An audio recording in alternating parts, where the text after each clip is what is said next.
Welcome to Restaurant Food Fast with your host, Chuck Brooks. Hey everybody, welcome back to Restaurant Food Fast. Today we're going to do a really simple recipe that people love. We're going to do a Romano. Again, I'm going to use chicken because I have a ton of it. Veal's a little too expensive for me to keep on hand. So, like I said, this one's going to be a real quick, short episode, sweet to the point. Only things you're going to need, here goes your ingredient list. Again, frozen chicken, real easy. Get them in a bag. For a single recipe, this will be more than enough. Cheese, grated cheese, a little bit of basil. For the batter, you need eggs. If you can see in here, I've got 2 eggs. Again, flour. Need some oil to cook it in.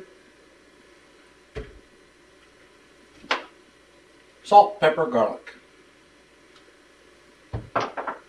That's about it. This recipe is about as easy as you can get. It can get a little messy if you're doing a whole bunch of them, if you're not careful, because you're actually pan frying these in a little bit of oil. Other than that, it's so simple, it's ridiculous. And you'll see how it goes. Alright, starting off, just clear it up. Take your chicken, fire it in a nuke again. There you go. 2 minutes, it'll be fine. Don't care if it's overcooked. If you want to be real fussy about it, yeah, you can thaw it perfect, but it's really not going to matter that awful much. This time I am using a non-stick pan. It just makes the pan frying a lot easier. If you put it in you can do it in a regular pan. This to me just makes it easier. It's a little bigger. So I'm going to get that on, start to get it warm. Now, since I'm pan frying, I'm going to, last time I told you, hot pan, cold oil, and your stuff won't stick. This time I'm doing pan frying, so I'm putting a bit more oil in it. I'm not sure how much to tell you to use because I don't know how big your pan is. Basically, you want the oil to come up halfway up the sides of your product. So you got to kind of eyeball it. I guess it looked like a 3/4 of a cup maybe for the size pan I'm using, which that's what, a 10-inch pan. And while that's nuking, I'm going to make the batter for the Romano. Just crack 2 eggs.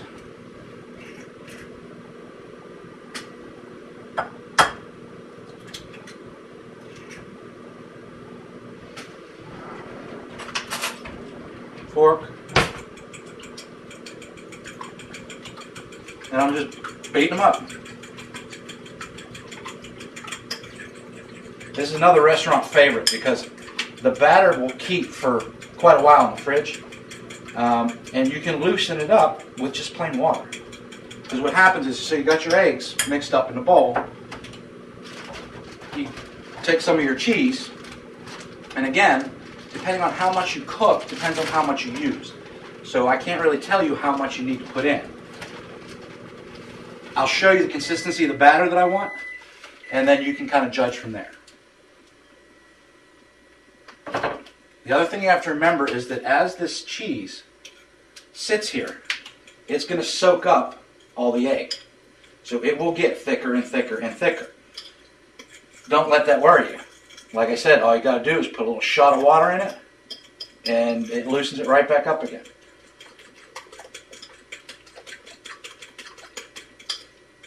There we go. This is the consistency I'm looking for. You can tell me, oh cameraman, that doesn't want to edit things out when I'm in the way. Is this a good consistency? Can you see this? Alright. That's what we're looking for. As this sits, it's going to thicken up some. I'm going to add a little bit of basil to it. Again, I use dried basil. You can get it in any store. Just put a little bit in for color. Generally, when you get Romano, they'll have parsley or something with it to give it a little, I don't know, so it just doesn't look so bland. Parsley's fine. I think the basil adds a little bit of flavor to it. So I didn't add a whole bunch. You saw about a quarter teaspoon maybe. So now it's going to look kind of like this. Yeah, I don't know if you can catch the flakes in here, but it gives just a little more color to it. So my chicken's done, so I'm going to grab that. Make sure you're using a microwave safe plate or they get hot.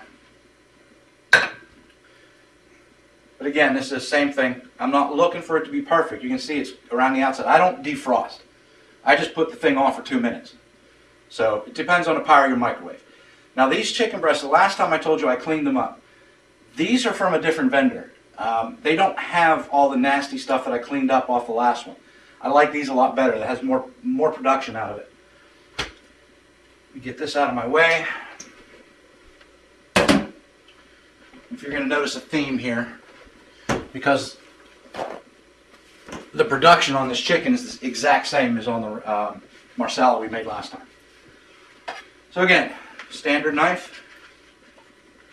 Put your hand nice and flat so you don't cut yourself. Real easy. Now this is where my camera guy makes it look like my stomach is talking to me the entire time during the shoot. So I'm not going to harass him too much because he's going to put it on other areas. But as you can see, this is the exact same thing we did for the last one. So you see how all these recipes kind of go the same. So if you're doing this in a restaurant, you would have these pre-done. Your prep work would be cutting a bunch of these. So you'd have them ready to go. And all you do is grab one, do your basic batter to it, and you're ready to go. I'm going to see if I can get myself one more little cut out of this one since it's a little thick.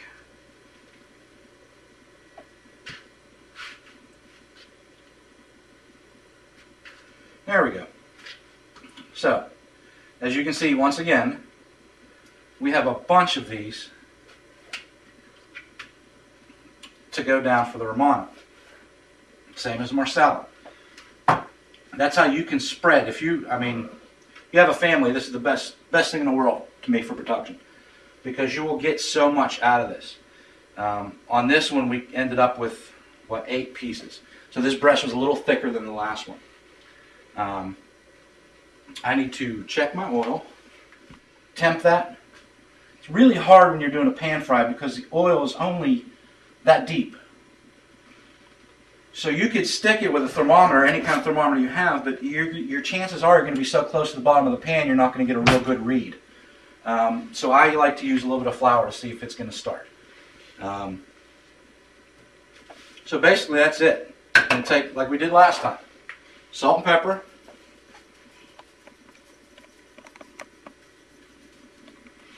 This time I'm going to add a little bit of garlic. Granulated.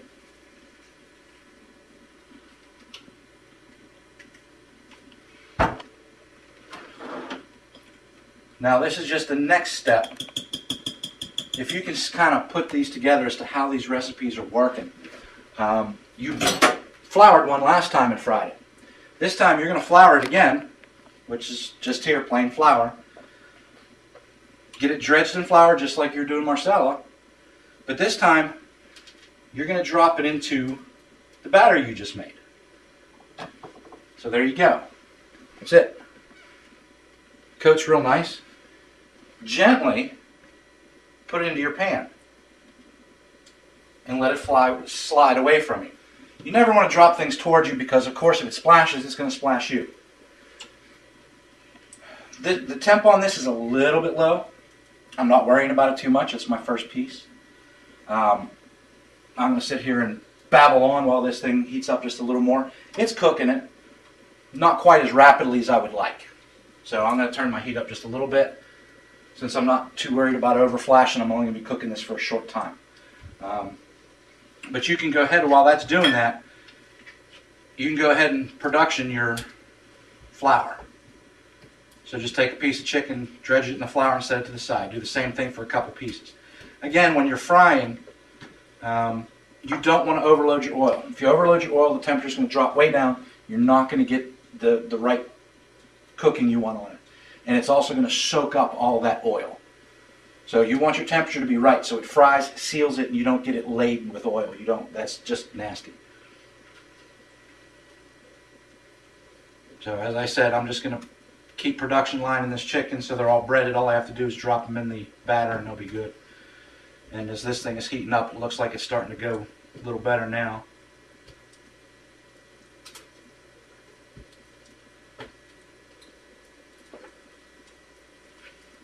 This is called dead air. This is what my production manager sits here and looks and goes, "What are you doing?" But that's it. They're all breaded. They're all ready to go. I'm going to wash my hands off real quick. Starting to smell it. I can see a little bit of browning.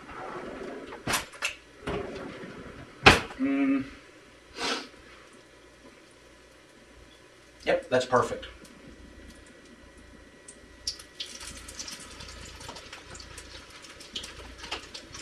That's the sound. I don't know if you're picking this up on the sound, but that's the sound you're looking for when you want to start doing these. I'm going to put the rest of them in. I'm definitely not doing them all in one batch, but I will fit enough in here.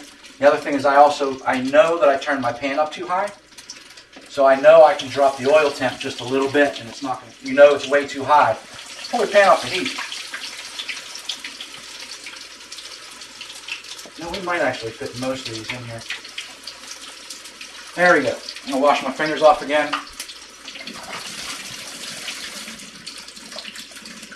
Give my camera guy time to zoom in here. Alright, see how it's puffing? You got a good shot? You can see how it's brown around the edges.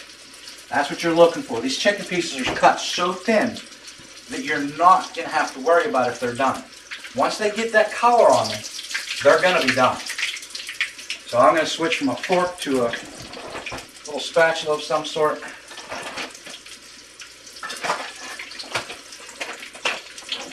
The reason I don't want to use like tongs on this is because the top of this isn't cooked yet. See? Drop that in just like that, flip them over. Now you got to watch because the oil in the chicken, the water in the chicken is going to make this splash a little bit. So you want to be careful. This is not one of the recipes you want to put your hand in there. This is oil. This will burn you. It's oil. So that's it. You still got a good shot of the pan. See how the golden brown is? They're sizzling up nice. It's a little bit hot. Okay, you see how it's starting to smoke a little? It's a little too much for me. I don't want it to smoke that much. There's a trick. You don't have to worry about if this is too hot. Pull the pan off. You know, your oil is going to have carryover heat. It's not going to cool down as soon as you drop it off the heat. Pull it in off the pan, off the heat. It's going to cook. You're going to want it. These pieces are so thin that they're probably cooked already. I'm just looking for the coloring on the other side. So if I flip one up and I've got the color I want, which I do, I'm going to take them out. I'm going to show you how restaurants would plate it and what they do beforehand. Basically, take a little paper towel, pull your pieces out onto the towel.